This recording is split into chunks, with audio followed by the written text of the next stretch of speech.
മനുഷ്യന്മാരെ വിശ്വസിക്കാൻ വേണ്ടി നിർബന്ധിക്കുകയോ അങ്ങനെ നിർബന്ധിക്കുന്ന ഒരു ഏർപ്പാടില്ല എന്നാണ് ഖുർആൻ പഠിപ്പിച്ചിട്ടുള്ളത്.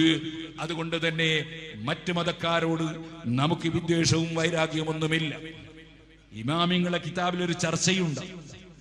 നിങ്ങൾ ശാഫിഈ മദ്ഹബിലെ ഏറ്റവും പ്രബലമായ നിഹായ എടുത്തു നോക്കൂ, അവിടെ ഒരു ചർച്ചയുണ്ട്.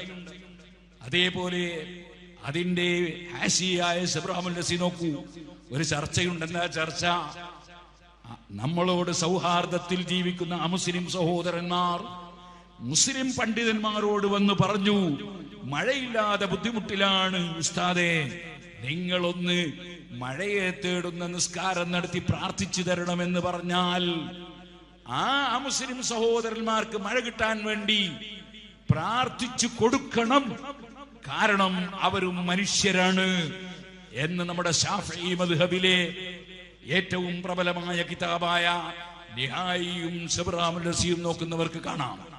എന്നാൽ അവിടെ ഒരു കാര്യം അവർ ഉണർത്തി, ഇതേ പ്രാർത്ഥന നടത്താൻ സുന്നികളല്ലാത്തവർ പറഞ്ഞാൽ അവർക്ക് പ്രാർത്ഥിച്ചു കൊടുക്കാമോ? സുബ്ഹാനല്ലാഹ്. സൗഹാർദ്ദത്തിൽ ജീവിക്കുന്ന അമുസ്ലിമീങ്ങൾക്ക് പ്രാർത്ഥിച്ചു കൊടുക്കണം എന്ന് പറഞ്ഞ ഇമാമിങ്ങൾ ചർച്ച ചെയ്യാണ്. സുന്നികളല്ലാത്തവർ അവർക്ക് പ്രാർത്ഥിച്ചു കൊടുക്കാൻ പറഞ്ഞാൽ പ്രാർത്ഥിച്ചു കൊടുക്കാമോ? അവര് പറയുന്നു പ്രാർത്ഥിച്ചു കൊടുക്കാൻ പാടില്ല. എന്തുകൊണ്ട്? മുസ്ലിം പണ്ഡിതന്മാർ അവർക്കങ്ങനെ